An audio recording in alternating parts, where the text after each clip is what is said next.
Digital 410 Productions proudly presents the What's in Your Head podcast.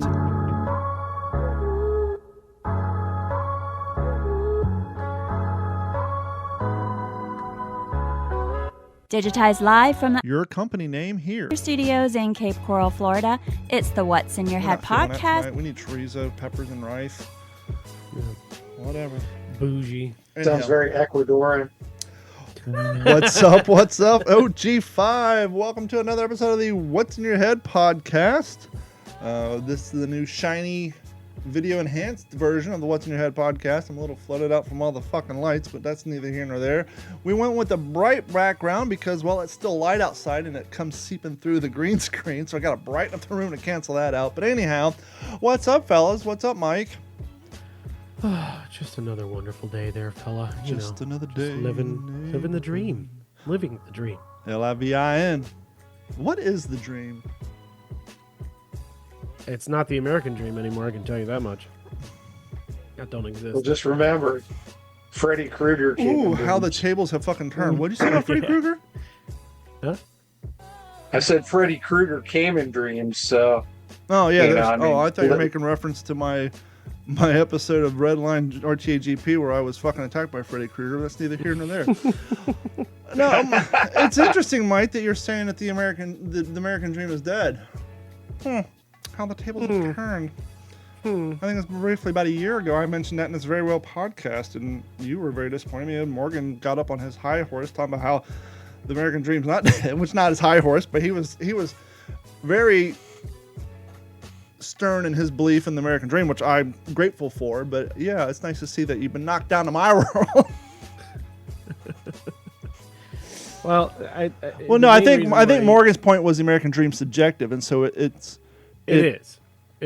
But my idea of the typical American dream, I think, is the ability to own a home and not be broke. The spirit is there. Yeah, the spirit is there, but physically, like in the real world, doesn't exist anymore. This is the way the world ends. Mm-hmm. This is the way the world ends. This is the way the world ends, not with a band. If you got that reference, you owned EMF Sherbert Dip in 1993, and you're welcome. Yeah, and that's kind of like on that episode we're talking about. I was like, and I did this in a TikTok, a little bit different subject, but kind of the same thing. Remember the joke when we were growing up? Back in my day, your candy bar cost a nickel. Now you guys are paying 55 cents. So what? In 40 years, the price of a candy bar went up 45 cents? You're saying it was a nickel, now it's 50 cents in 1994? Well, guess what, Grandpa? That 99-cent hamburger, that 99-cent soda, and the 99-cent medium fry from 1994 now costs $14 at fucking Wendy's. I think we got you beat in the inflation department. Yeah. Back in my day, yeah, fuck that. Yeah, give me the 50-cent candy bar again.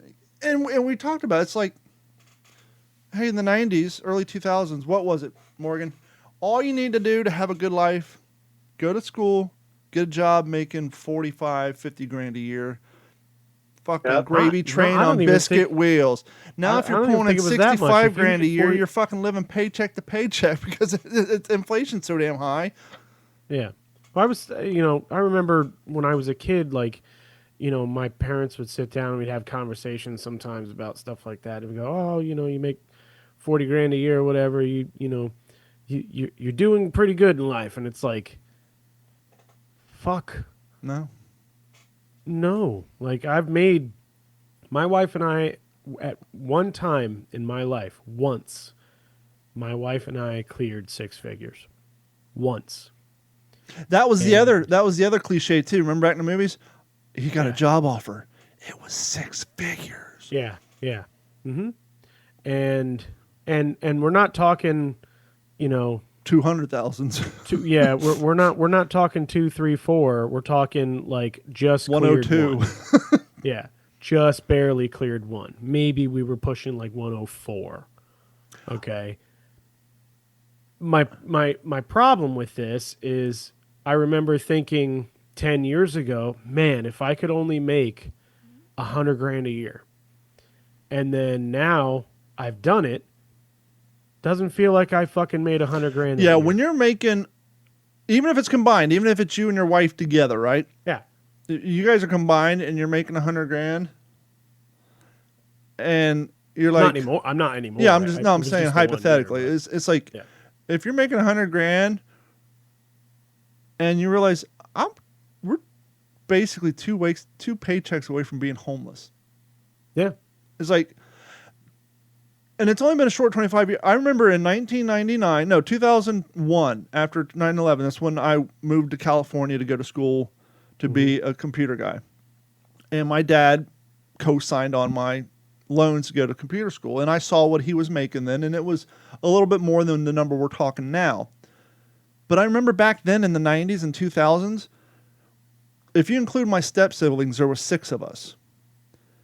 And anyone knew that if anyone got car broke down, something happened, something catastrophic happened where you needed a quick $400 because it's between life and death. Yeah. My dad could scratch that out and it wouldn't even affect him. He'd cut you a check. Yeah. But people making that money nowadays, like, ooh, I might be able to loan you $150. Yeah. The whole, if you're lucky. Yeah. I mean, I've been back then at days. at that time, he was paying for like my stepbrother's college tuition, and it's like nowadays, no, you can't even afford a fucking. You'd be lucky if you have a house, a paid off car, and possibly a 4-wheeler on finance. I mean, it's insane. I mean, granted, I've got 2 car payments, but I don't have a choice. But also, to be fair to our listening audience, that money would go a hell of a lot further in Grass Lake, Iowa. However, unless you work remotely, finding a job making that amount of money in Grass Lake, Iowa is tremendously different. Kind of like when I was talking about after COVID and all these remote workers, like, I don't need to work from the office in LA and New York City. It's like, hey, stupid, your salary's based on the cost of living of where you live. Yeah. When you showed up to that interview, you may have been the best in the stack of the people who lived in New York City who showed up for that job.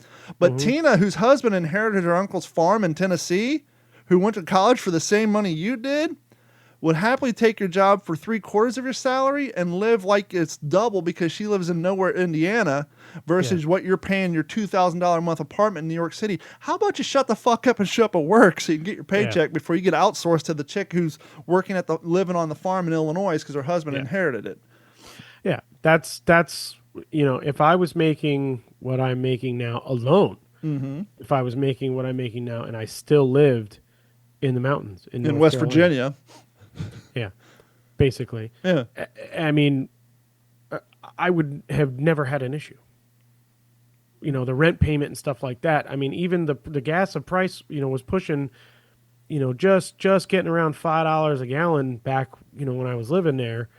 And even if I was making what I'm making now, that wouldn't have been that big of a deal. Yeah.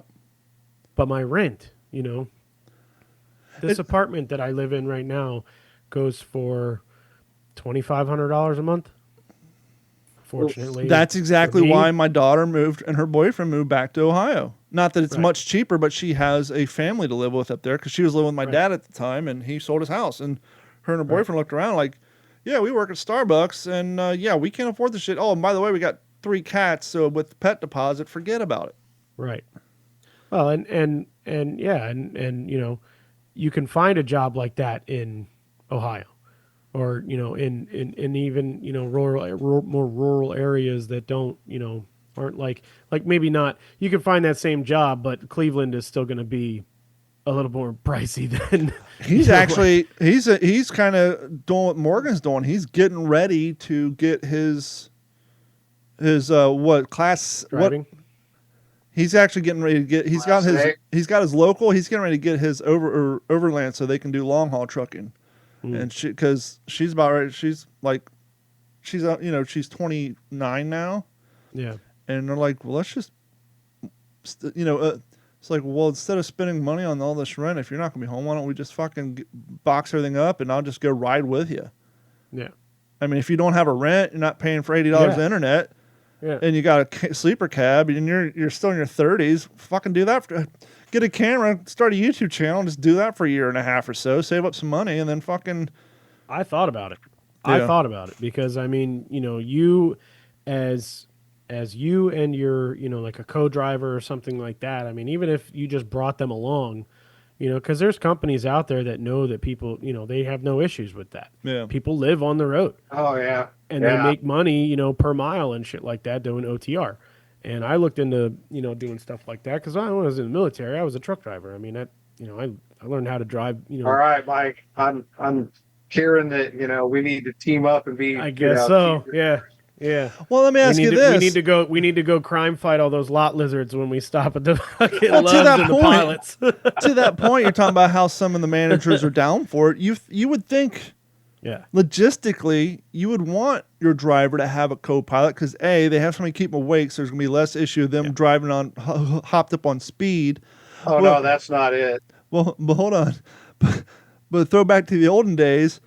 If your driver's wife's in the passenger seat, you ain't got to worry about them missing a load because he's hiding his second family from his fourth family because he's got families spread out all over the country.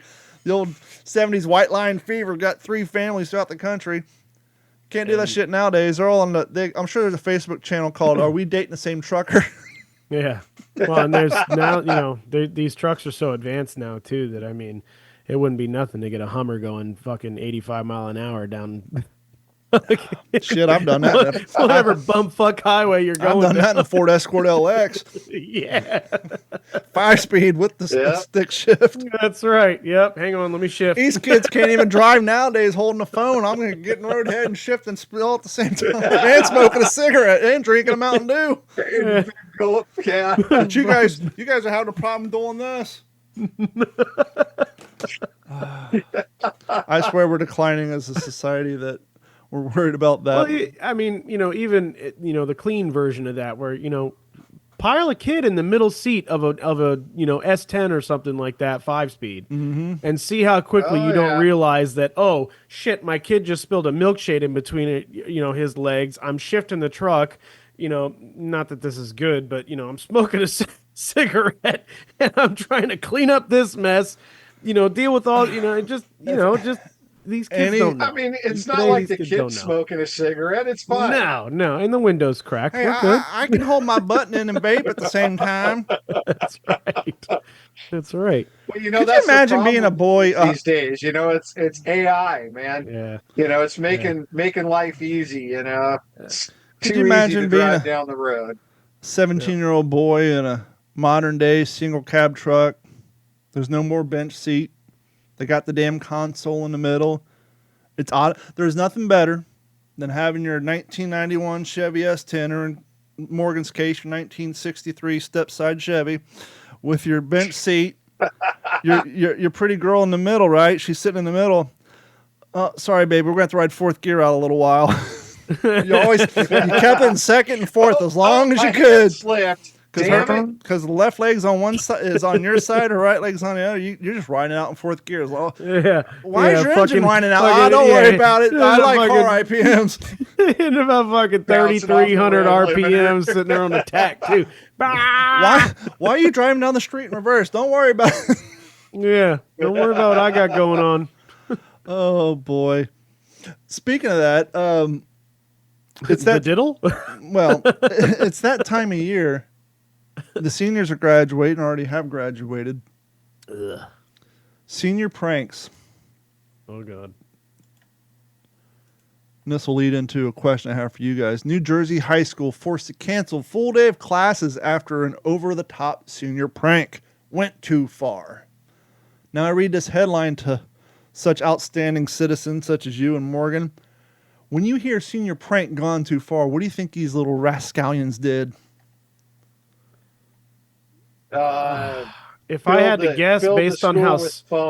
Now, keep in mind, they canceled an entire day of school, and the headline says... they did something to fuck the school up. Seniors went too far. So, it's either going to be something so extreme, or it's going to be the littlest, most inconvenience in the world, because people are so fucking sensitive with shit like that anyway. You can't do anything. It's either they took it too far or it was the most fucking insignificant shit. Well, I'll explain to you what New York Post said is too far in 2025. Okay. And then I'll tell you what the class of 1997 in Grove City High School did in 1997 that I wasn't a part of, but people cast their aspersions my direction because I was one of the skateboarder kids with the long hair who hung out with the Marilyn Manson kids. I got a little bit of a football rivalry Good. between our two high schools. I'll tell you about too. Then. Okay. They have no class, the article goes on to say. An over-the-top senior prank left a New Jersey high school in shambles, forcing officials to call off classes for the day because of a hijinks that went too far, according to the report. Pranksters at South River High School, you ready for this? They trashed the classrooms and common areas in Middlesex County campus by rearranging furniture, emptying basketball gym equipment, covering the hallways with toilet paper, and generally turning the school upside down. Now, they have pictures where they took out all the desks and wrapped them with industrial-grade saran wrap. So this prank that went too far, that shut down a school, was basically they got all the desks and chairs and wrapped them in saran wrap, toilet papered the halls, and took gym equipment out of the lockers. Oh, no. That gets worldwide written up in a New York Whatever Post are we going to do? Oh, no. The amount of carbon that's being wasted with the saran wrap. We used to take those same industrial-sized saran wraps from Wendy's and wrap our manager's car this way so he couldn't open his doors at the end of the shift. The greatest prank you can pull with saran wrap is the old toilet seat cover prank. The best prank I ever learned about, Gordon's friends did this. When Gordon lived out at Big Sky, Montana, they had a communal employee condo. It's more like a college-style dorm with 4 or 5 dudes shacking up one room and communal bathrooms. They had communal showers. Oh. These assholes would take the heads off the shower heads, put 3 or 4 lifesavers in them, screw them back on. So when you're taking a shower, you have this nice fruity smell, but afterwards you dry, your whole body is just covered in stick. Oh. And the only way but the best thing is this is a prank you don't have to reverse, because after the water runs long enough, the lifesavers go away. But yeah, you'd just be a ball of stick and have to try to find a shower that hasn't been tampered with. That's horrible. So that's horrible. Morgan, did the fine people of the class of 1963 have a good senior prank? Well, I'm sure they did, but I was I wasn't present for the last half of my senior year, so I'm not sure what they did, but I'll. Did you have a fantasy prank that you always wanted to pull? Yeah, have you ever seen Office Space? Yeah. Hey, you know the end of that? Yeah, it was kind of something along those lines. Have you seen my stapler? I'm going to put this place to the ground. The hardest prank that we wanted to pull, but we never did. It'd be easy, but kind of hard to do nowadays, but easy with Amazon. But the one we wanted to pull, which we did, and I'll tell the one that did get pulled. We all just wanted to get old school analog alarm clocks with the bells on top, the ring, and everybody set it to a certain time and just fill every locker in the school with it. So at that time, the whole entire building was just those old analog alarm clocks going off. Mm. Mike, what did the rascals at your school do? Well, we had a rivalry between two schools because football is extremely heavy in the tri-state area of North Carolina, Georgia, and Tennessee, and especially high school and college. They don't really give a fuck about NFL. And it wasn't really the year that I was there because they didn't really pull too many pranks or anything like that when I was there, but there was a year not long before I was in school where the opposing football team, I think it was our team, went to the rival high school and took thousands of sporks and implanted them into the football field and just left them up all over from fucking goalpost to goalpost. It was nothing but sporks across the field. And they were pissed off KFC patrons for miles around. Where's the goddamn spork? How am I going to eat my coleslaw without the sporks? On tonight's news, there's a shortage of sporks in the tri-state area. Yeah. A personal prank, I guess, was you remember those capsules of fucking fart, the little fucking fart things? Fart They're bombs. you get them in glass. Stink bombs. The Yeah. stink bombs and shit. We took one of those and we threw it in the. Actually, speaking of KFC, we threw it in the men's bathroom no, it was the women's bathroom in KFC. Just threw it in there, shut the door, and walked out.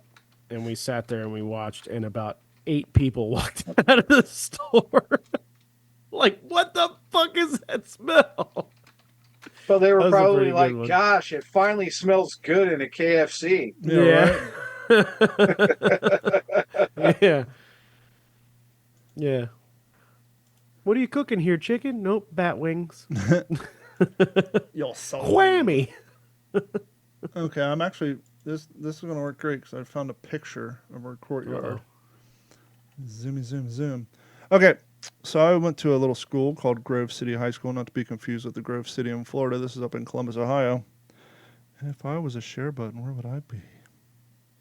Down yonder. Down yonder way. I don't see the share button. They've moved it. Where is the share button? So as somebody who's been carrying a firearm for over 13 years daily, one of the biggest inconveniences is when you come home, you need to take your firearm off of yourself and put it somewhere safe, somewhere secure, especially if you have kids. Now, I know most of us are responsible. We have a gun safe somewhere, but let's be honest, usually these gun safes are big, they're bulky, they're kind of out of the way because they're a bit of an eyesore. Your wife doesn't want them where everybody can see them, so sometimes they're in your closet behind some clothes, sometimes they're in the garage, sometimes they're in the mudroom. And let's be honest, taking your firearm out and walking to those locations to secure it is a pain in the butt, but you have to be a responsible firearm owner, especially if you have kids in the house. That's why you need to get yourself a StopBox Pro portable gun safe. You can make it non-portable, you can drill some holes in it, mount it to a place of convenience in your house, but it requires no batteries and no electricity. You simply come in your house, walk up to your safe, choose your finger button combinations, open a safe, remove your firearm from your person, put it in the safe. If you close your safe, just that easy, it's secure. So do yourself a favor, head over to stopboxusa.com/D410 and get all the information today on your StopBox Pro. When seconds count, trust the only non-fail firearm storage box, StopBox Pro, at stopboxusa.com/D410. I have a question for you, Don, while you're looking for your share button. Yeah. It's actually right in the smack dab in the middle of the Oh yeah, toolbar. the big green arrow pointing up at Morgan's right Yeah. nipple. Yeah, the only fucking one that is a different color besides the leave button. Well, silly me, I looked under the more button, but yeah, whatever. Do they have an accent in Ohio? And which one is it? Is it twang or is it Midwest? No, they do not. Really? If you're from Central Ohio and Cleveland, anybody who went to broadcasting school from the year 1945 to 1999 will tell you that when you go to broadcasting school to do radio, voiceover, news, they want you to learn how to talk like you're from Cleveland or Columbus because there's no discernible accent. Now, I Really? have an accent because I was born in the hills of Kentucky. I had a speech impediment, and I have since lived in Ohio, Kentucky, California, and Florida. And people forget you can't get much further south than fucking Florida. Yeah, and when you're you're just around a melting Southerners, pot of your accents. fucking accents come out. So I'm all. I went to Eastern Kentucky when I was married, and the people in Eastern Kentucky were like, "Holy hell, you ain't from around here, are you?" Nope. But when I lived in California, you would have thought I was from fucking Australia. Wow, your accent's so thick. Where are you from? But no, the short answer is, in broadcasting school, when you go to be a news reporter or a radio man, they want you to talk like you're from Columbus or Cleveland because there is no discernible accent versus people from New York or people from North Dakota and the South. And so, yes, in those areas, they had no accents. I'm just, in the words of Tech 9, I'm a fucking mutt. Yeah. Makes sense. So this Whoa! is, see it? Not yet. Didn't pop up? Oh, there it is. So this is a modern photo of Grove City. This is Grove City High School. But I remember when they actually put these pavers in. This high school sits on a major thoroughfare called Hoover Road, and being the hippies that we were, and the fact that the most advanced technology we had were Game Boys and pagers. During lunch, we'd go out in the courtyard and we would hacky sack. We got pretty damn good at it. We get a good circle. I have a hacky sack in the cab of my truck to this day. But we'd get 5 or 6 people and we'd get that thing going. Hey, you guys can't hacky sack. Why not? Because we don't want people driving down the road seeing you guys seeing a hacky sack and think that we don't take education here seriously. Well, we're Gen Xers. We love to find a good loophole. So we would hacky sack with a fucking quarter because you can't see a quarter from 100 yards away. Now we just look like a bunch of psychopaths out there kicking our feet in the air. But we got pretty good at hacky sacking with a goddamn quarter. But that's not why I bring that up. So this is the courtyard. I remember one day on a Monday, came to school, and there was a fuss about somebody put a roadkill deer and raccoons in the courtyard. They broke inside. We had an open, basically, as you can see, the way this school is designed, it's basically an H. And as you went to the right and down this corridor here, or stage left, the library sat in between two halls. So you had a hall, and then it divoted down, and then that divot was the library shelves. They went and knocked over all the library shelves, trashed the place. Well, the year I went was the year that shows how long ago this was. This was the year that they installed the video cameras. People were shocked. Nowadays we can put metal detectors in, but back then they just put in the closed circuit TV. And as I was saying, some people were assuming it was me and my friends because we were the bad skateboard kids and the Marilyn Manson listeners and the punk rock listeners and this and that. And the Sacky hackers. Why'd you guys didn't? Why'd you? And I literally said, because when you walk in that door on the left, you walked right into the commons area, and we had where you had lunch in the school store. But on the back wall was the trophy case. And I said, if it was us, the first thing that got smashed was the fucking trophy case. Because after all, the jocks and shit, back then it was preppies and skaters versus jocks and all that shit. Yeah. Because everybody has to have clicks. Well, lo and behold, the administration found themselves in a little pickle. Because they know who did it. It was the most popular kids in the school. It was the football players, the National Honor Society kids, the King of Hearts court for homecoming, and the prom king and queens. All the football, the volleyball chicks, all the most popular kids, the ones who've been holding back for fucking 12 years, let it all go. But now you have this problem because fuck this place. It's our most honored students. So, did they get expelled? No. Now keep in mind, they literally drug animal carcasses in, knocked over all the shelves, emptied out all the library books, and broke a window, did some other shit. Because of who they were, they got, I think it was a $500 fine and 300 hours of community service. And so at graduation... Collectively or each? Each. And so at graduation, to rub it in the faces of the administration, they all had 50 hours, $300 written on the top of their graduation caps. But the fucked up thing was, if it was me and my skateboarding asshole buddies and all the Marilyn Manson kids, we all would have been fucking kicked out of school. You're done.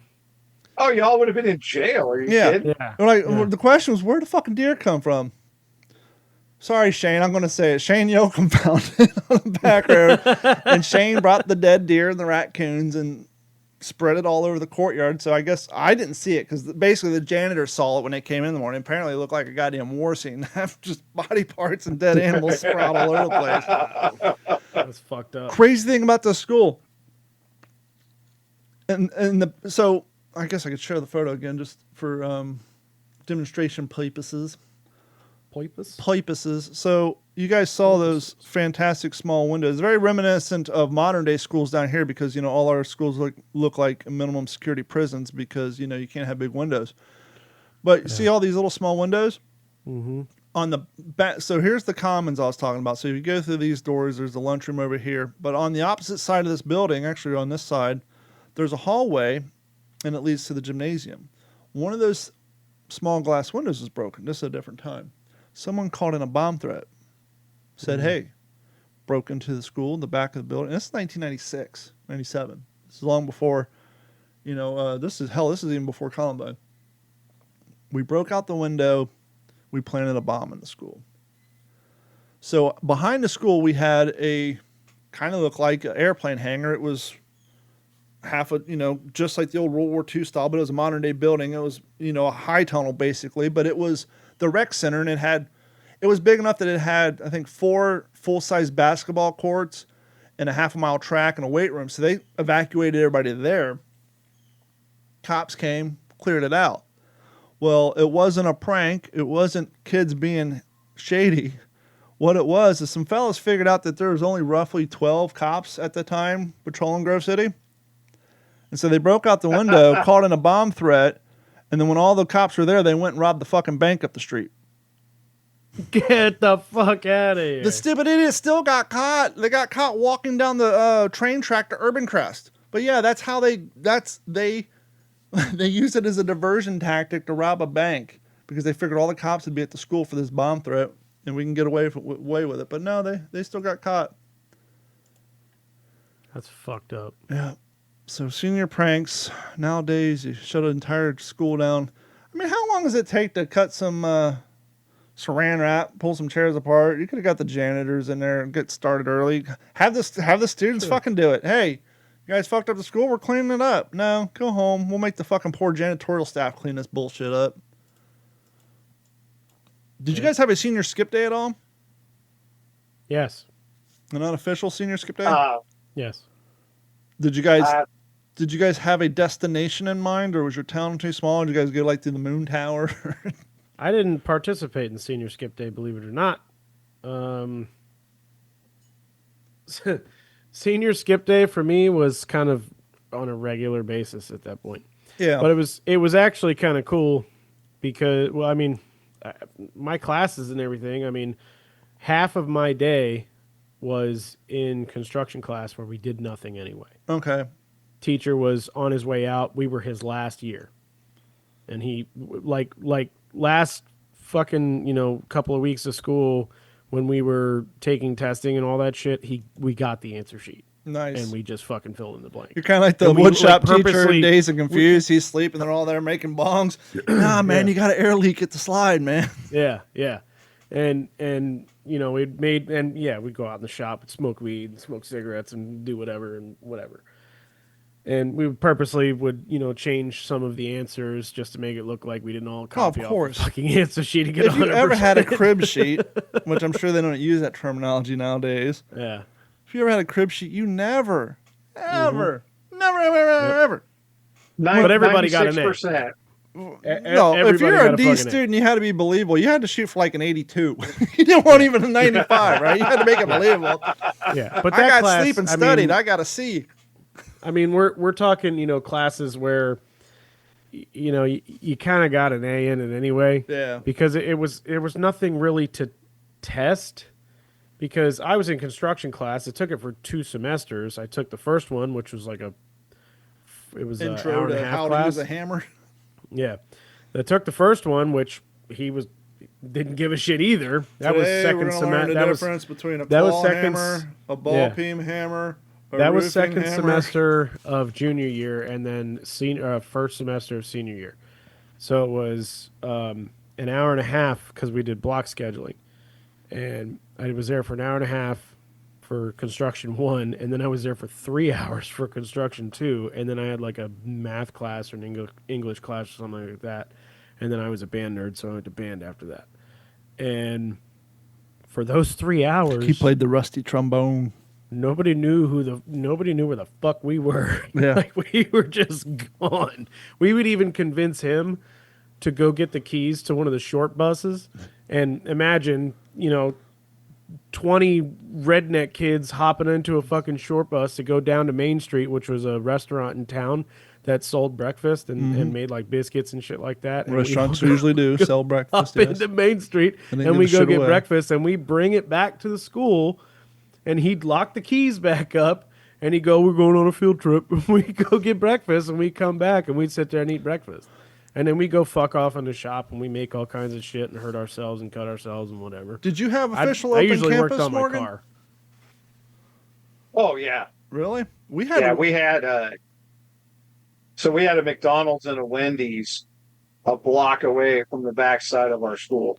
Yeah. So, every day you had to be fast or you were hungry, one of the two, because if you didn't make it there as like the first 20, you weren't getting food and getting back in time. Yeah. It was a different We were- time. Grove City then was like Cape Coral is now. I mean, the place is blown up now. We had closed campus, and we had a resource officer on campus. And back then, if you got caught walking around the town, look, you look 14. Why the fuck? They would take you. They would scoop you up, take you back to school. truancy. Nowadays, there is no the truant there's no officers. truant officers in Florida. Your kids skip school, you call them up like, what the fuck are you calling us for? But we did not have open campus, so the rebels, if you will, it was straight hide, hide, roll, roll, get in your car and sneak out the back, and then try to sneak in, and like, oh, did you see that Mike has a bag of McDonald's? He made it. He made it out. Well, see, we were allowed to leave. We weren't. We had closed campus. It was insane to think. And even in 1996, we had student parking. We had to pay $25 or a month or whatever to park at school, but we had closed campus. Now, the We didn't crazy pay thing that is, when shit. I moved to Grove City in middle school, they had some sort of deal worked out with PepsiCo back when Pepsi owned everything. And we actually had one day a week they'd bring Pizza Hut and serve Pizza Hut at school. And then at the high school level, they had Taco Bell and Pizza Hut. By the time I got there, the money had dried up. Only thing they served on a daily basis, with the exception of Thanksgiving and Christmas, you walked through the line and either had the Mexican pizza, the dried out chicken sandwich, or the hamburger and fries. That was it. 363 days a year. On Thanksgiving and Christmas, you got some canned ham and some turkey and some mashed taters. And this is how I got to the point where I eat my French fries with mayonnaise. You were only allowed 1 to 2 ketchup packets, but you can have all the fucking mayonnaise you wanted. And so it was like, They used to mix that shit. oh, that was an island. Used to mix that shit. And like the But yeah. TikTok said that I reposted to the class of 2025. This probably don't even apply to them anymore, but it applied to us. This will be the last time you eat pizza with chocolate milk for the rest of your fucking life. Yeah. Well, and interesting too, at the time, North Carolina was very, because that's where I went to high school. So North Carolina was very, Backwoods. still, yeah. I mean, it was a small Set in their town ways. in western North Carolina in the mountains. So, I mean, very, rural, agricultural type of place. And The type of place where you had the shotguns and the gun racks still in the window in the school parking lot. pretty much. Yeah. I mean, until, they started, like, things started changing there a couple of years when I was in school, and they were saying, no guns on campus and stuff like that. That kind of became a rule, and they were starting to post signs. But not that long before I got into high school, and actually probably not that long before I actually moved up there, I'd say maybe a couple years before high school or a couple years before I moved up there, you could still smoke on campus. It was funny. And We they had Oh yeah, smoking we had a areas. smoking. Oh yeah, we had a smoking area. But believe it or not, at the time, in that day and age, I mean, that was like here, that was unheard of. You didn't see, smoking in a car with a kid had become, and like smoking in bars, like that had gotten outlawed and all that shit. we all smoked, but our school was progressive enough to outlaw it.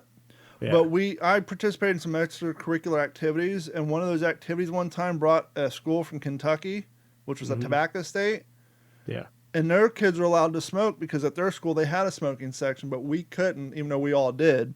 Yeah. So, but yeah, we didn't have the smoking section. Morgan, how many semesters of woodshop did you take?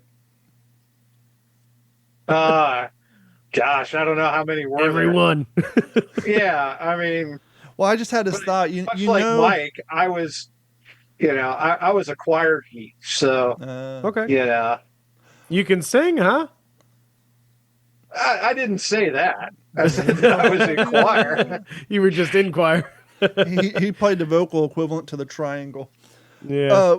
No, I took it for 8 semesters, but I never got to that level. You knew you were the woodshop aficionado when they allowed you to move away from the white pine. And Morgan, you've earned it, fella. You Move can, to the hard you one. can move up to the oak. I know you won't waste that valuable wood. Abernathy, white pine for you. Son of a bitch. Fuck. Hey, I knew I was good. I knew I was pretty fucking good at welding when my welding plates were getting put in the display cases. That happened to me in ceramics Nice. class. I took 8 semesters of ceramics. Mike has the nicest coupons. Nicest coupons? What do you mean? Yeah. You went over my welding head. coupons. welding Yeah. Yeah. You can use the good welding stick. Yeah. So we had 2 semesters every year. So every year I took 2 semesters of ceramics class. And so by my senior year, I was kind of allowed to do what I want. But anyhow, we had this one project where you had to make corresponding whatevers. Yeah. And so I half-assed it, made basically a comic strip. And the first one was just a block wall. The next one, fingers come through. By the last one, you had the whole hand sticking out. And it made it into the display case. And I got a Don Abernathy, come to the principal's office. Oh, fuck, again. But no, it was the woman in charge of attendance. Her husband was a mason. And she saw this, and she actually wanted to buy. She's like, "You want us?" I was like, "I don't know. I'll give you $50 in 1997 money." It's like, fucking sold. So, boom, there you go. That's cool. Yeah. That's cool as shit. Yeah, we had So masonry you class and all are that too. an artist. I was a professional artist in 1996. For a There you short go. Yeah. period of time, I was a professional artist.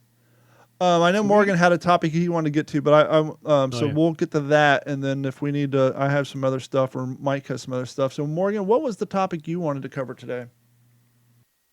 Well, basically, I had a couple, but so recently, REO Speedwagon had their last, their farewell concert. The last hurrah. I can't remember.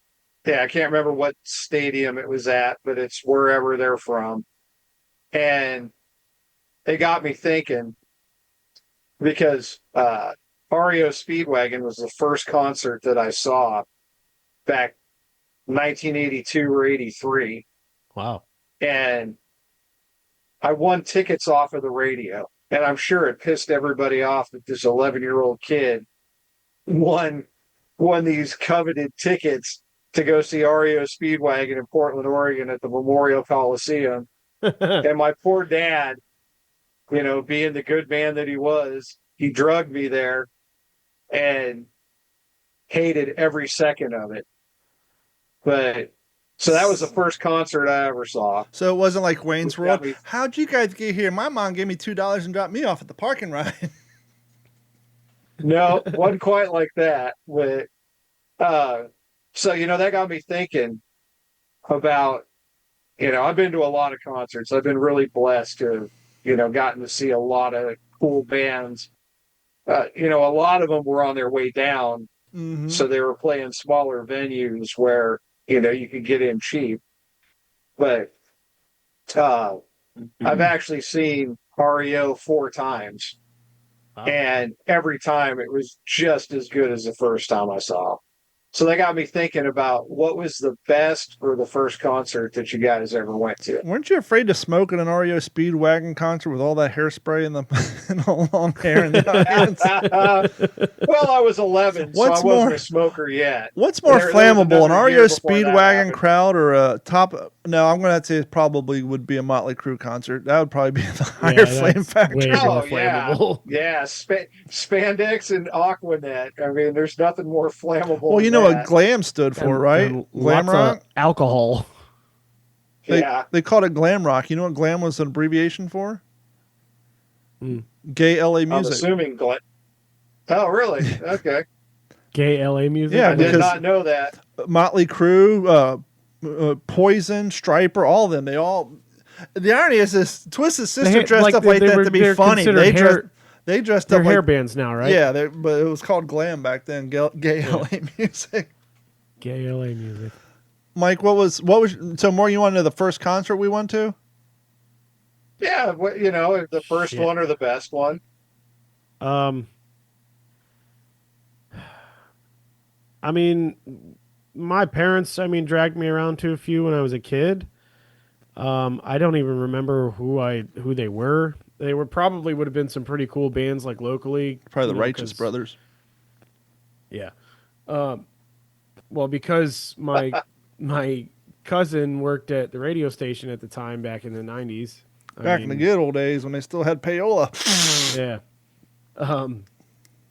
Yeah, I mean, there were plenty of concerts and stuff like that, and like events and things like that they would always get tickets to, because my dad was, an old classic rock head. So, any time there was like bands in town that were doing anything locally or whatever, he would want to go see them. But I think my first concert that I specifically wanted to go to, I think, was Twisted. Okay.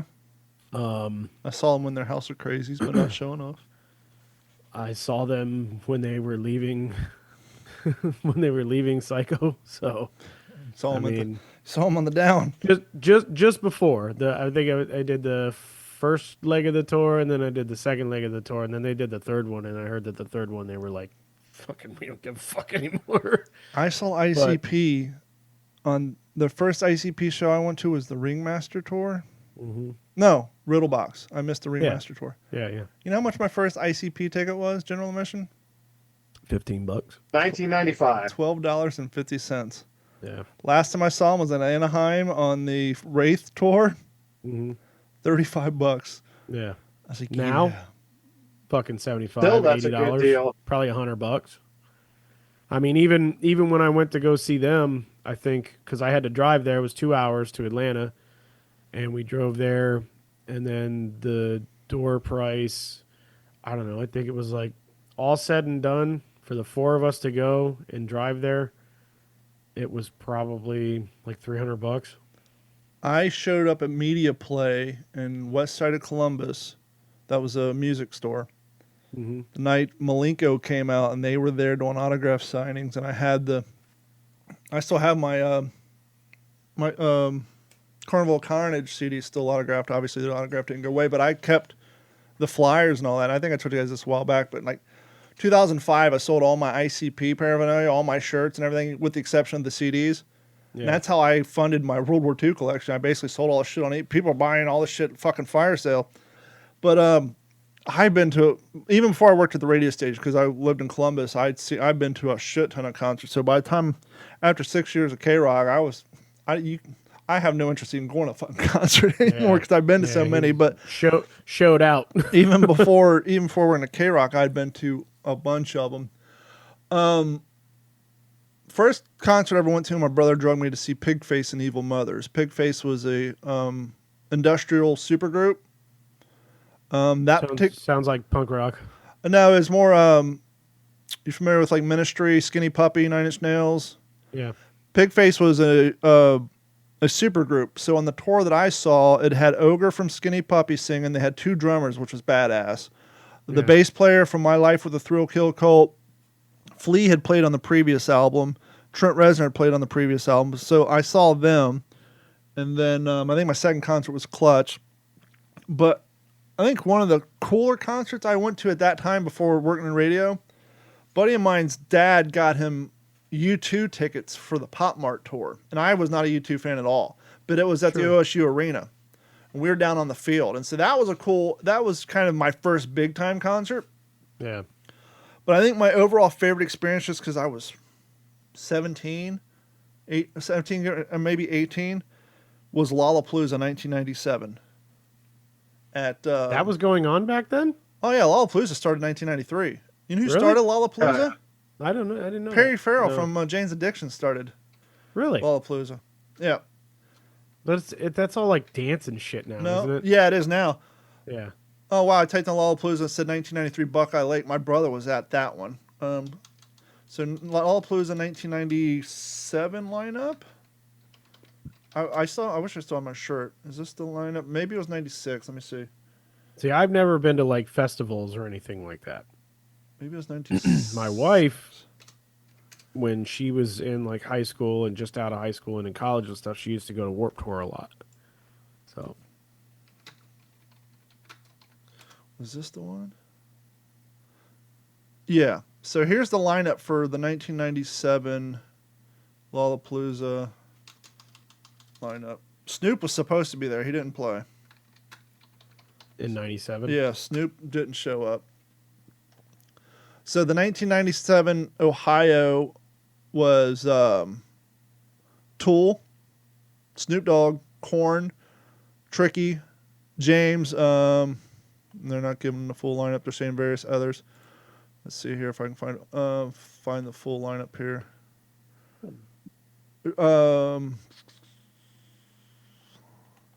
Give me the full lineup. But that was a great concert.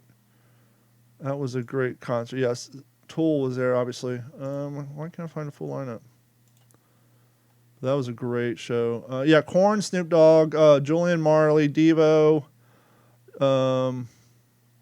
James, The Ord, Prodigy played. That was fucking awesome. Seen them play Firestarter. Doo-doo-doo-doo-doo-doo-doo. Yeah, that was a great show. The Eels played. Who else was there? But yeah, that was a great show. I had a great time at that one. And then I didn't go. The following 1999 was OZZfest. And that's the one that hit the national news. It was OZZfest, same place, Polaris Amphitheater, which when I moved down here, after I moved down here, Germain Arena down here, that same group bought out the Polaris Amphitheater up there. So it was like the Germain Amphitheater, and they ended up closing it down. But during OZZfest, Ozzy got sick and couldn't play. And they made Phil Osamble from fucking Pantera come out and make the announcement. Now you got a bunch of drunk assholes from Ohio, Tennessee, New York, and Pennsylvania and surrounding areas wanting to see fucking Ozzy in 1999. There was a brand new 1999 Camaro on display. It got flipped over and caught on fire. You can still see the news footage of this. People tore up all the sod.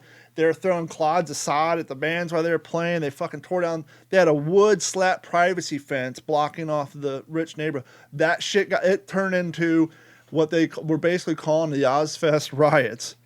Let's see, 1999 OZZfest. OZZfest, Columbus.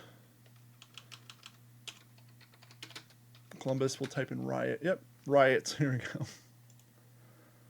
The riot at Polaris Amphitheater. Oh, no, was it later than that? Yeah, it was a little bit later than that. I guess it was early 2000s. When a full-fledged riot broke out at the Ozzy Osbourne concert, you tend to think they might be a national or at least regional news. And yeah, I'm sure, blah, blah, blah. Oh, no, here we go. The date, June 17, 1997. The eagerly anticipated OZZfest rolling into town. Yeah, so he couldn't play, and it went ballistic. They were catching cars on it kind of very reminiscent of the 1999 Woodstock, very reminiscent of that. But ever since then, you go to any concert after that, they had fucking security up on the roof. They would literally take the grass out every season. They take the sod out every season before any punk rock show. But yeah, it was. You were part of the OZZfest, the first one. Yeah, we and played how in did you San get Bernardino. how did you get the gig? Can you hear that at all? Sharon and Ozzy came to our show at the Troubadour in LA, and they Cold liked Chamber. us, and they asked us to be on. That happened last year. Oh, the first one, our management. Yeah, Todd Zingerman and Alex Ferrero. Then you convinced Ozzy by playing live. Yes, that was Cold Chamber. They were there. But yeah, that was a crazy show. Speaking of music, this was on my list before I knew Morgan was going to bring it up. It's an interesting time we live in, because now when you make creative differences, bad music partner choices, your people just have it scrubbed from the internet. No longer exists. Back in the day, that album was there forever. That videotape was there forever. And we talked about this. We had an entire episode of the What's in Your Head podcast removed from YouTube when I played a song from the original Tales of the Crypt Bordello Blood soundtrack by a little band called Gravediggers called Suicide. The whole song, as implied, is about suicide and different ways to kill yourself. That episode cannot be played on YouTube. They take it down. Really? Yeah, because it's been scrubbed. If you pull up on Spotify right now, go on to Spotify and pull up the album for Bordello Blood's Tales from the Crypt, that song is not on the album. While you're there, if you pull up at least one of my favorite artists, What was it called? Tales from the Crypt, Bordello of Blood. The song's called 1-800-Suicide. The opening lines to the song is, "Say you want to die, commit suicide, dial 1-800-cyanide line." Because obviously it's the Tales of the Crypt movie, and so it went along with the horror movie aspect of the theme of the movie. Well, if you're on Spotify right now, you can also look up one of my favorite artists of the last few years, Zach Bryan, The Great American Bar Scene, which came out in 2024. And if you scroll down, you'll see track number 10 you can't listen to anymore. Memphis the Blues featuring John Moreland. It's on there. It's the song's on there, but if you play the soundtrack, it's not part of the soundtrack anymore. It's grayed out. At least the last time I played it. And I'm on Spotify right now, and you can see the songs on there, but you can't play it. It's grayed out, which is Memphis the Blues featuring John Moreland on Zach Bryan. And this was a recent development because, well, Zach Bryan and John Moreland got into a little social media scuffle. Zach Bryan's like, well, fuck you. How do I kill your residuals and royalties off of this song? Let's make it where you can't play it anymore, right? And I've seen this before when Upchurch got in his little scuffle with Katie Noel when she made claims that he was being Me Too-ish with her. The song that she collaborated with, completely went blank. Bearded dude, sings with Tom McDonald all the time. Adam Calhoun. Yeah, the song she did with Adam Calhoun. He just took it off Spotify and YouTube. Took the video down. It's kind of a nice feature as a modern day artist. If you make a mistake, there's another video of a guy who Luke Combs. Before Luke Combs was big, he did a video with Upchurch. Being Upchurch, the entire video was nothing but rebel flags in the background. And when Luke Combs started making a name for himself, his people said, "Hey, that's not the image we want to associate with Luke Combs," and they basically forced Upchurch to take the video offline, and they're going to sue his ass. But isn't it interesting? Like, it really minimizes your need to do a little background check on the people we want to collaborate with nowadays, because if something goes south, you can literally just scrub the internet of it. Whereas back in the day, you couldn't do that. You had to stick by your decisions and hope things worked out. Yeah. And Yeah, kind of like all the people that collaborated with Puffy. boy, howdy. I bet they wish they could scrub the internet. You know, I'm coming out like a fucking bed of roses on that deal. Not that I had anything to do with Puffy, but going back to the class of 1997. What do you mean by that there, buddy? So, what I mean by that there is the songs that me and my friends wanted to be our class song in 1997 for Grove City High School, home of the Greyhounds, was shot down. You know what song they chose to be the class song? The Biggie tribute song. No, I'll give you an idea. The movie Air Jam with Bugs Bunny and Michael Jordan was huge. Space Jam. Space I Jam. believe I can fly. Not the original version. Touch the sky. Who sang that That's song? R. Kelly, though. That was R. Kelly. And what did R. Kelly do in the mid 2000s? Pissed on He people. Pissed on a teenage minor. girls. And the same people who wanted R. Kelly, I Believe I Can Fly, are the same people going to fucking Puff Daddy concerts 2 years fucking later. That whole crew of people, me and my friends, once again, we're the assholes. We're the freaking Marilyn Manson people. Really? We don't listen to artists who fucking pee on minors, and we didn't listen to artists who fucking ran underground pedophilia rings. So who came out on the top? Smell Like Roses on that guy. The weird, insane clown posse. Well, actually, I can't mention that because of the alleged ICP PDF file, but anyhow, I looked into that. But yeah, the weird guy listening to Nine Inch Nails and punk rock music. We came out Smell Like Roses on that one, but yeah, you guys wanted I Believe I Can Fly. So yeah. Well, you know what the R. Kelly people came out smelling like? You know, Piss. urine urine is sterile, by the way, so there's that. Yeah, Urine well, is sterile? Mm-hmm. yeah. Yeah, urine's sterile. Your body is the perfect filter. So you can actually use urine to clean wounds. Yeah. Fun fact, Really? I never knew this. You know, your urine doesn't come directly from like your stomach, and like when you drink your soda, it's not a direct path. Your urine actually comes from your blood, which is It's all the insane. toxins that get removed through your kidneys, right? Yeah, but it actually comes from your blood. Yeah. It's not like it's not like your body sucks what it wants out of the fluid sitting in your stomach and sends it to your bladder. No, it actually goes to it filters through your blood. But yeah. So yeah, your urine is sterile. And how I learned that was Adam Carolla said he learned that from Dr. Drew in the late 90s, which is ever since then he's been pissing in his bathroom sink.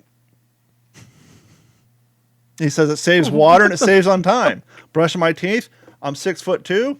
He says he just pisses in the sink while he brushes his teeth and turns it's sterile. Rinse the toothbrush off. Why waste a half a gallon of water per flush? He said he's been doing it since the 90s. He pisses in his bathroom sink and just turns on a little water and wash. Well, hey, if you're tall enough, you can just whip it out. You know, why not? But yeah, it's completely sterile. Yeah. Urine is completely sterile. Golly. That's wild. Do, do, do, do, do. Hey, speaking of ICP, want to know how many artists are on their record label now? 2. Ooh. Yeah, I noticed Them and Ouija Mac. Yeah. See, I stopped paying attention probably in 2010-ish. I just moved on after listening to them since 1994. Yeah.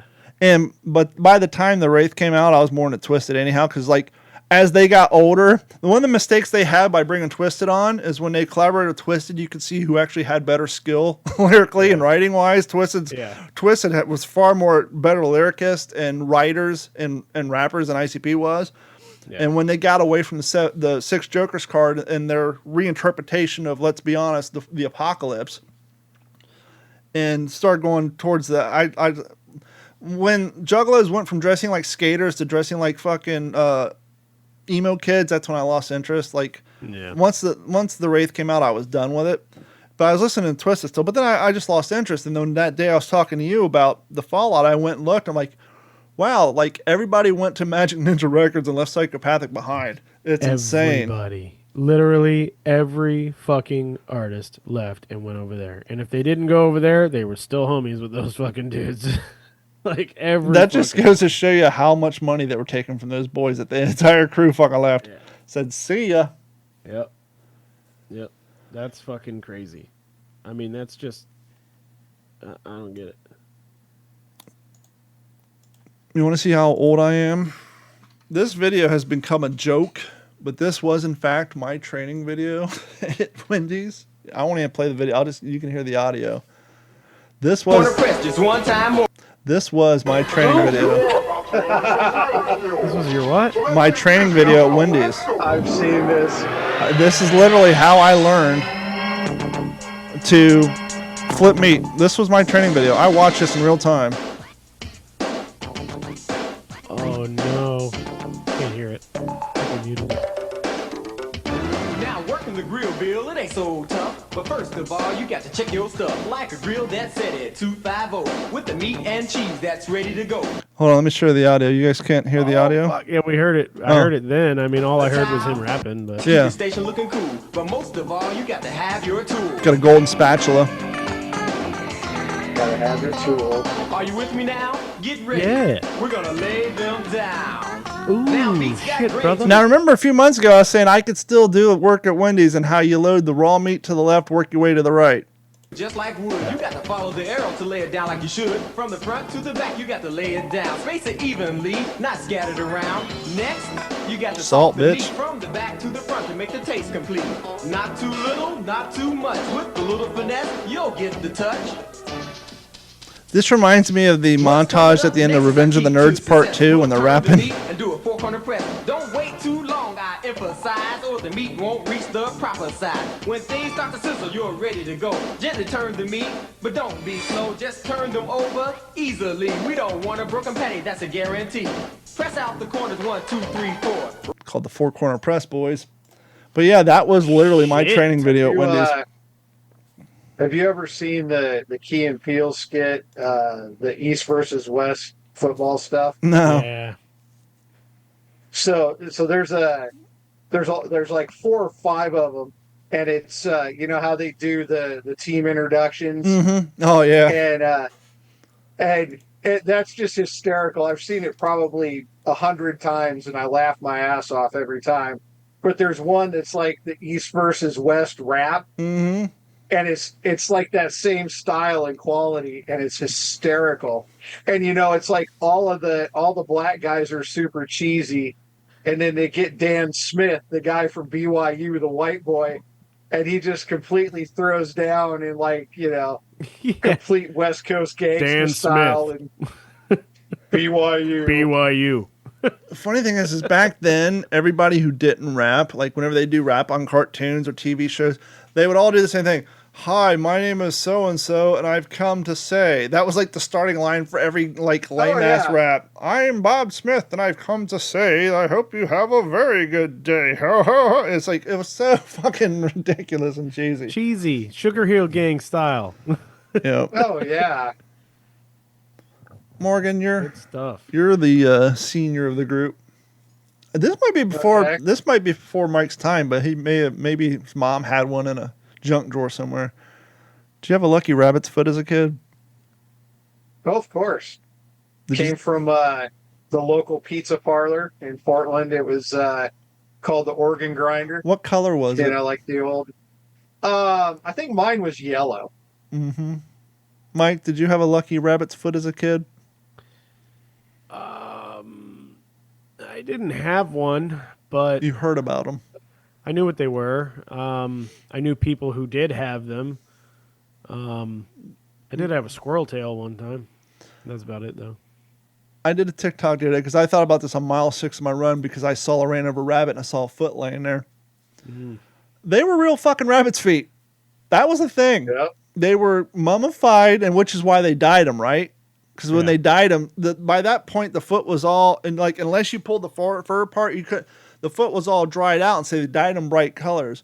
But I did this TikTok talking about part of the reason Gen X is so fucked up is you have an entire generation of kids who know what lopped off, severed rabbit's feet smelled like because we'd all rub them on our face because they were so small, they were so smooth, and we'd sit in class watching the film projector literally rubbing the lopped off, severed, dyed foot of a fucking rabbit on our face. You have an entire generation of people who rubbed body parts on their face in school because it felt good. So we all can tell you what the smell of a mummified, lopped off, dried out, dyed the same color as any barista at your Starbucks. Mine was purple. They all had the little brass cap on the top of the foot bone with the little bally chain thing. Yep, and we all had them on our belt loop on our lead jeans because that's what you did with them. If you're cool, you had lead jeans. Carcinogenic. Got a little baby rabbit's hand. I'm the dead body man. Yeah, these weren't produced at your local farm. These were done. This, you know what this was? This was a very smart capitalist who ran a rabbit processing plant. Gee, Bob, what are we going to do with all these rabbit feet? Well, we could make them in the dog food. Yeah, but then we got to pull the hair out. It's a lot of wasted good product. I know. Let's dye them with hair dye and clamp little keychains on them and hand them out at fairs and festivals.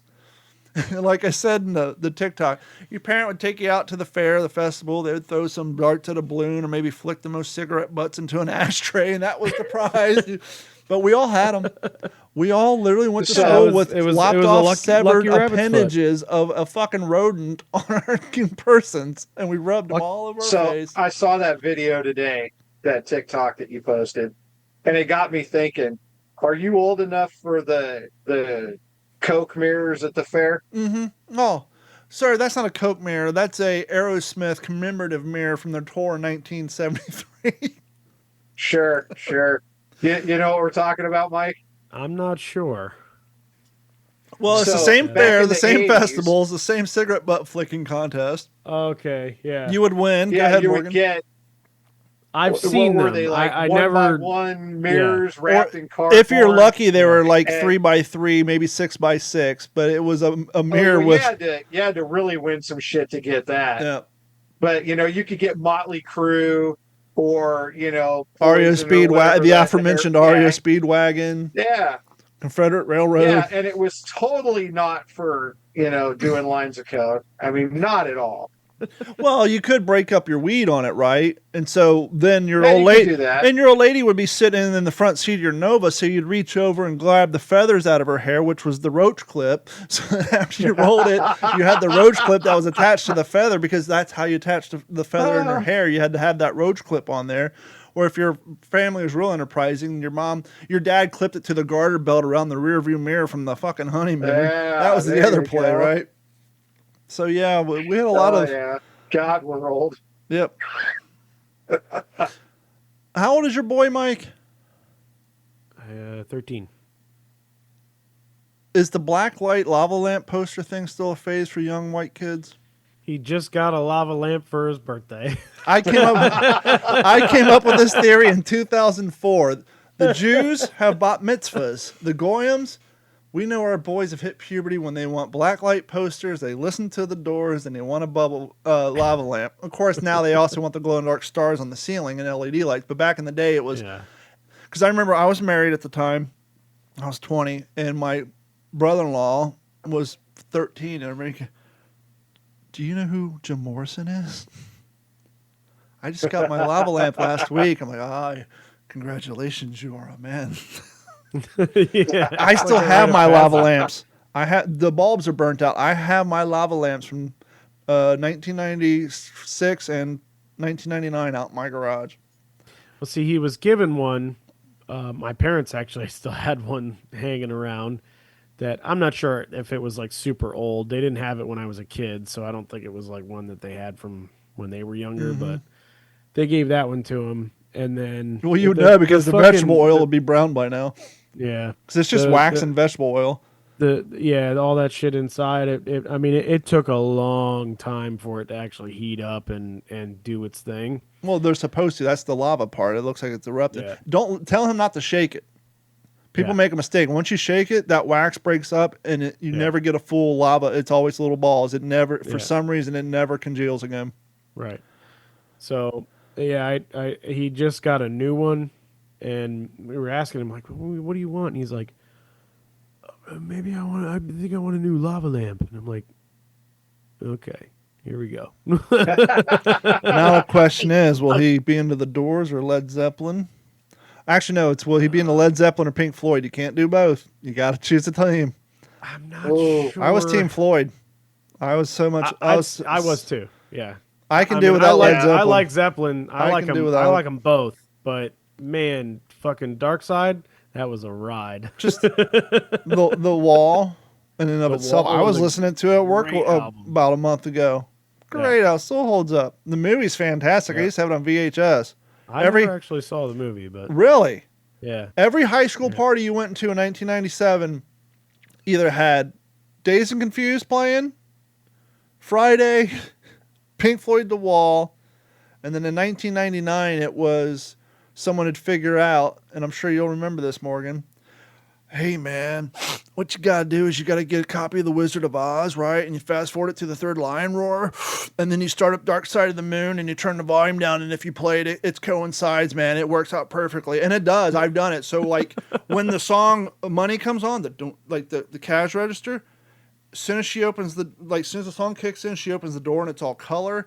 And the song where he's saying the lunatic is on the grass, that's when the fucking scarecrow starts flopping around. It's crazy. Like it does, in fact, line up. You can probably find a version of it on YouTube. But yeah, you can take the Dark Side of the Moon. You got to fast forward it to the third lion's roar at the beginning when they show the Metro Gold logo. Man, it lines up perfectly.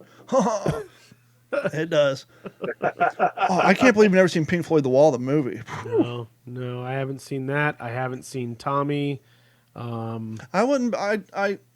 The only reason I even watched a segment of the Tommy is back then Doc Martens weren't huge. They weren't the popularity they are. They were kind of underground.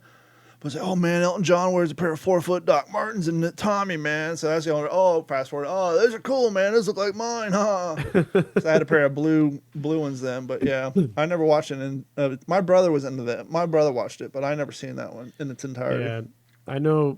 My parents.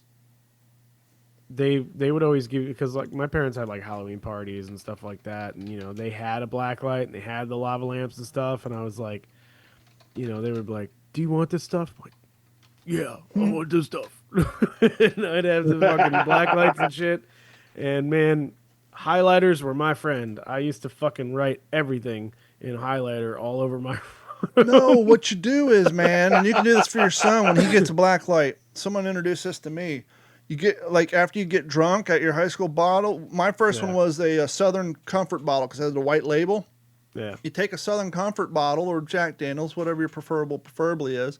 You get a brand new orange highlighter and you cut the tip off and you fill it up full of water and you take the internal sponge and you put it in there.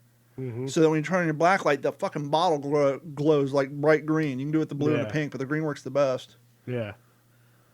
Yeah, here you go. I've actually got a blacklight poster behind my office door right there. It's my Twisted poster. I've had it for years now. Probably never get rid of it. But 11 years ago, 4.7 million views on YouTube right now. The full hour and 41 minutes. Pink Floyd synchronized with Wizard of Oz.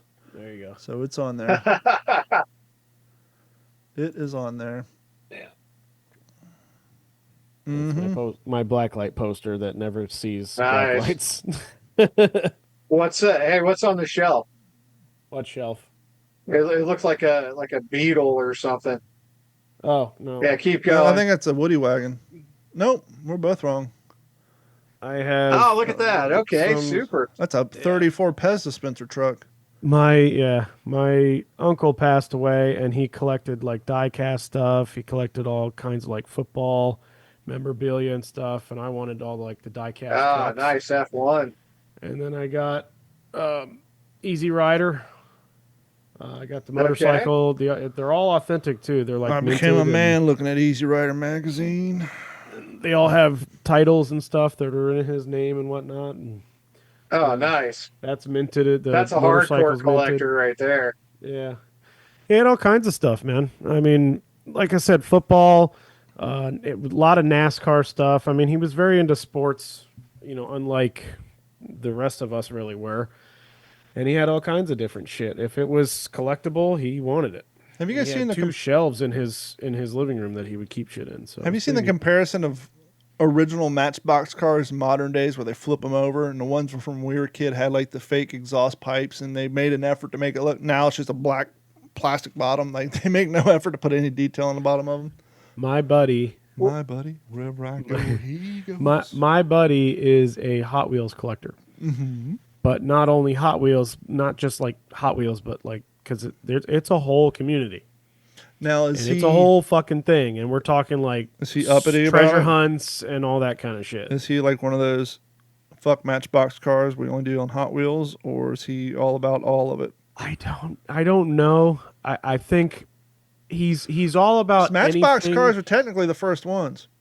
He's all about anything that is 164 because he makes customs, and he made a really cool Wu-Tang one in a shadow box with a Nice. working street light and all that shit, and it was the ice cream truck.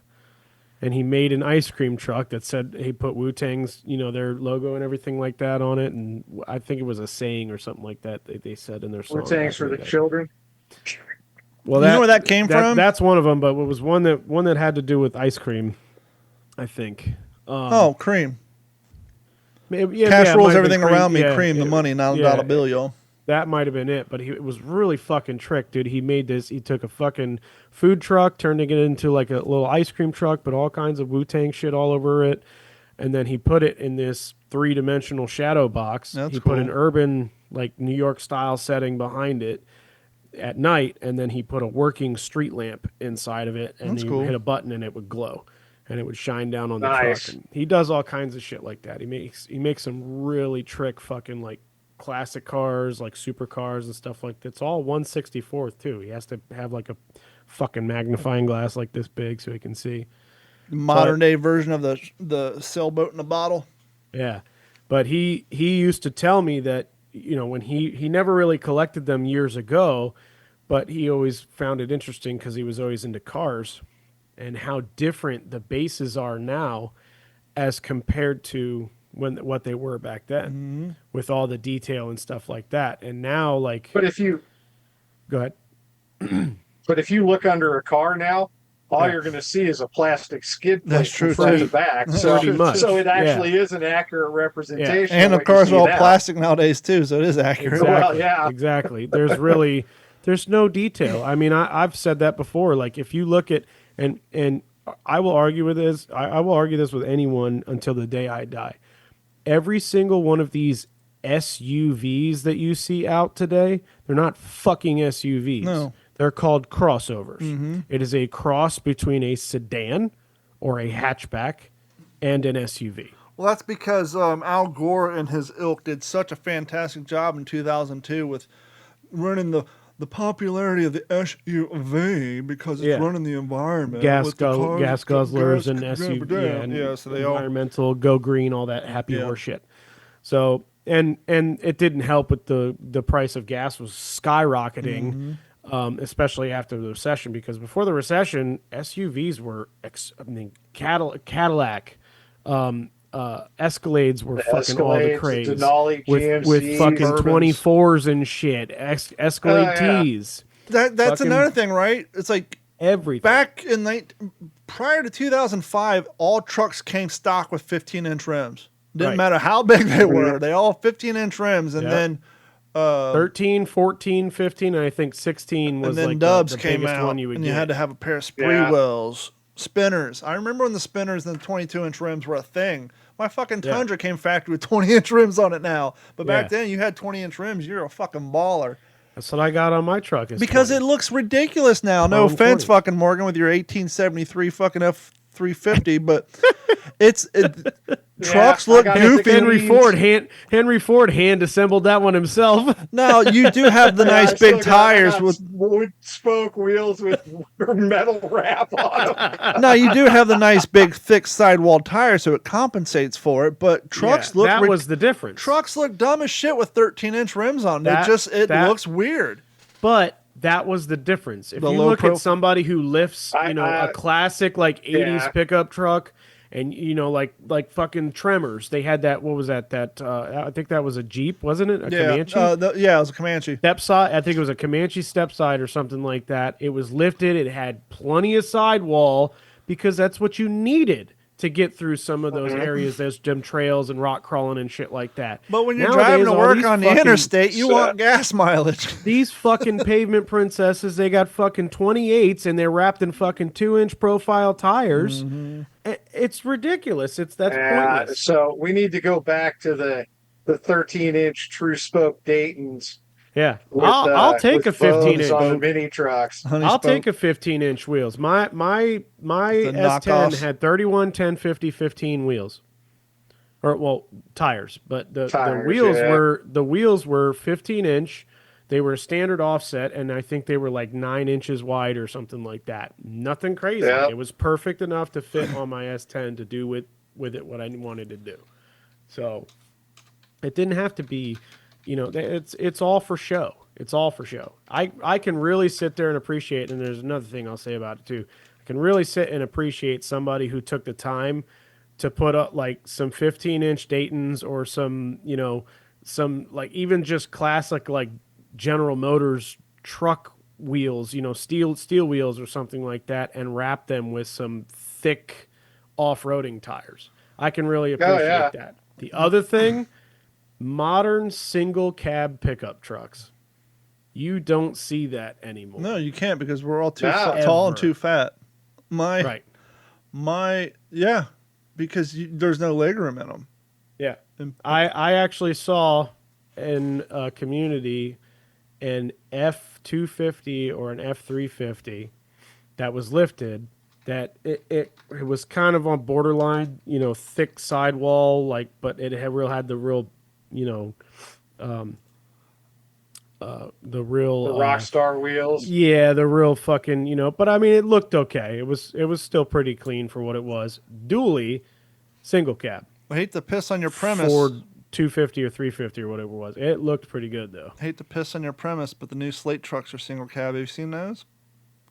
The Slate truck. Oh, Didn't we talk about this? Those are the Scion XVs with the back cut off. Well, the funny thing is now, because of the Yeah, we Slate talked about truck, this. the pre-orders, I don't know if it's true or not. I saw someone mention it that Toyota is considering reintroducing their 80s style single cab The mini Datsun. trucks. Sign me up. Now that the Slate has such a high pre-order, they're like, well, hey, we can bring back, because apparently they probably still, you can probably buy them brand new in Vietnam somewhere or some shit. But yeah, they're talking about bringing back the So, old single cab Toyotas. Look up the Toyota Hilux. Yeah, the that you can Hilux. get. That was in- just Chicken on my tax. brain. You know why we can't Yeah. get those? The chicken tax. Yeah. So Yeah, in we the talked 19 about Well, that that's too, the I same think. reason. That's the same reason that we can't get Volkswagens. the K trucks from Japan and Korea. Hardly at all. And the Volkswagen pickup Because- trucks because of the chicken tax. I guess during the 80s, late 70s, during the oil crisis, when everybody started driving Honda Civics and shit, and the big three were like, yo, what the fuck? They wrote into one of their, it was a bill on agricultural chicken tax. One of the pork was that they put like a 38% tax on 25. 25% On pickups, tax yeah. per unit on mini trucks. 1964 So that's by why- Johnson. Yeah. So that's why the Subaru Brat Mm-hmm. has those jump seats in the back, because it wasn't technically a pickup, because it had it was passenger. So it was totally didn't they designed consider that like to get a around ute? that law. I was Didn't saying they El consider that Camino like by a any ute other or something name. like that? An El Camino it by was- any other name, still an El Camino. Well, yeah, Exactly. but that's why they put the seats in the back, was to get around that import tariff, because it was considered an SUV or a car or something different. It wasn't considered a pickup because it had room for passengers in the back. About 3 years ago, Volkswagen filed a new patent here in the United States on a name for a new mini truck. So the scuttlebutt was that they were going to start producing mini trucks here in the States, but it never came to fruition. I'll tell you, if they came out with an old school diesel looking rabbit truck, I'd probably be down for that too. And interesting too. Oh, and Don, have you seen any of the like renderings of the Tundra 3/4 ton pickup trucks or dualies or anything like that? No. That thing looks pretty fucking sweet. I mean, it's not real and they have no intentions on doing anything like that, but I mean, some people are trying to put something together just to see how they think it would look based off of like even the newer body styles and even yours. Of overpriced The little trucks bit that older can ones. easily exceed $50,000. They look to pretty sweet. going the opposite One way. second. While Ford and Hyundai have found success with their compact pickups, the Japanese giant is about to completely rewrite the rules with a truck that's more affordable than anything we've seen in decades. The competition will be left scrambling as the Toyota CEO releases an unthinkable $15K pickup truck. Imagine that, a $15,000 pickup truck in 2026. Oh yeah, I would be here's the so thing. down with that. Here's the thing. Mm-hmm. We use trucks for hauling shit, home improvement stuff, Mm-hmm. towing stuff, boats, whatever. You tow your RV with it. We're talking, a small or a mid-sized pickup truck or something like that. Mm-hmm. What can you do with it? Well, some of them are great. we Don't are a get me rarity. wrong. We are a Huh? rarity. Let's be honest. The three of us are a rarity. Yeah. Most people do not use their trucks like a truck. How many times have you been to Not fucking Lowe's and anymore, seen yeah. some schmuck have 2x4s loaded through the fucking back window because they don't want to put it in the bed? Right. Most people just treat them like fucking, they're just big cars. Because that's what they've turned into. Yeah. They're luxury now. They're not. You and I use them to lug Workhorse. kayaks around, and so unless service techs being excluded, people who work construction, I'd say a majority of the people who don't work in the service who own a truck may put something in the bed once a year when they have to go to oh, it's mulch season at Home Depot. Get the truck, sweetheart. I don't think people use their trucks as often as we do. And let's be fair. If I wasn't a kayaker, now that I'm not a service tech, my truck would be a fucking over glamorized, taxi to work too. But I wouldn't have it anymore either because Hello? Hello. I think we've lost him.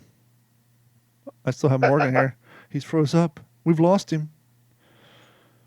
Well, I actually put a dozen 2x3x8s or 2x3x8s in my Jetta Mm-hmm. because I didn't have my truck with me. You're back, Mike. We can see you now. He froze up like Max Headroom. I did. Before we wrap up the show, I had to go back and do something I don't like to do. Haven't done in a few years. A few years ago, my lawnmower died. And so I was paying a guy $35 to mow my grass, which is a hell of a deal. Now we've been getting all this rain, and I got weeds up to my ass, and he decided that he's too busy rebuilding the Sanibel Causeway that he's not going to mow grass anymore. And so now I called a few places. One place like, oh, it's $190 a month. Thank you, no. So I went on Home Depot and Lowe's. You know how much a internal combustion fucking standard run-of-the-mill Briggs & Stratton goddamn lawnmower costs nowadays? A push or a rider? Push or rider. Just a push, basic bitch. Give me fucking 2-cycle oil and a can of gas. Not even a bag. Just a Briggs & Stratton. $198. The cheapest you're going to find at Lowe's and Home Depot is $250. Get the fuck out of here. Because one, they're pushing the electric ones. Yeah. So I went on Facebook Marketplace and found a lawn machine with a Briggs & Stratton for $130. So I went and picked that up Monday. And I haven't been able to mow my fucking grass because it's rained every day. So I look like I'm harvesting wheat in my backyard. My dogs are walking around. The weeds are like above their head, but I can't mow my grass because every day at 4 o'clock. And like I told Carrie, it doesn't have to rain long to fuck up a yard mowing. You can't mow grass that tall with somebody can spray a garden hose on there and you're done. Yeah. And so you need goats. Yeah. So sadly, I'm back to having to mow my own grass again, but it is what it is. But yeah, I had sticker shock because I haven't bought a lawnmower in like 5 years. Like, holy shit, $500. I should grab Dad's, because my dad broke down, and because they got an acre and a half up in where they are, and they broke down and decided now it's time, because they got a bush hog and they got that from a friend for like fucking $150. And it's a pull behind with the hitch and everything like that. He bought a John Deere Gator when he realized that he was going to have a little bit of property. He bought a used one. It's like a 2003 or whatever the hell it is. And only a 2-wheel drive, locker in the rear or whatever. And they were using that to pull around and mow the yard. And once they got like to a point where they didn't really need to brush anymore, brush hog or anything like that, they were like, well, let's break down and let's buy a mower. And they bought a John Deere 0-turn. Ooh. And oh, nice. Man, you want to talk about luxury? Oh. And it's not even one of like the real expensive high end, I mean, commercial grade, style ones. I mean, this is just what they need it for. Couple acres of land just to go around and mow real quick, and an acre and a half I can do in it like an hour and 15 minutes. And it's mostly grass basically. So you should fucking load that thing up and take it to your house and there you go. Get that damn forest, cut down them damn forest weeds out of your backyard. I'm trying to find it on Google Maps. I've never looked for it in Google Maps. But I used to tell you guys that I basically spent my summers living on my mom's property, my grandmother's property on the Ohio River as a ute. Yeah. And we were so poor that I would bathe in the Ohio. I would bathe in the Ohio River. That's why my immune system's so strong. I'm kind of like George Carlin. He does his bit about no one in his neighborhood had polio because they swam in the Hudson River. They were tempered in raw sewage. Well, I bathed in the Ohio River. I'm trying to find a picture of the property. Anyhow, my mom had 5 acres. My grandmother had 5 acres down there. Yeah. We were so poor, we mowed 5 acres with a push mower and a weed eater. Holy shit. Man. In August in Kentucky. And it was an all-day affair. 5 acres. And the back 2 were on a hill like this. Yeah. 1 lawnmower, 1 weed eater, and 2 cans of gas. And I gotta give credit to my mom. She was out there doing it because there was no man around. So, and all the men she dated would have been inside, passed out, drunk on Budweiser anyhow. But a lot of time spent pushing a fucking mower. Yeah, don't get me wrong. I certainly had my times like that, especially like down here before we moved. They had like another one of those Home Depot lawnmowers. Just a regular rider, front engine type deal. My dad had an old Snapper rear engine mower when I was a kid. I mowed plenty of grass like that. When I moved to North Carolina, there was no riding mower. No, that was a You that was a pushed that luxury. shit, especially in the mountains, I because got that beat.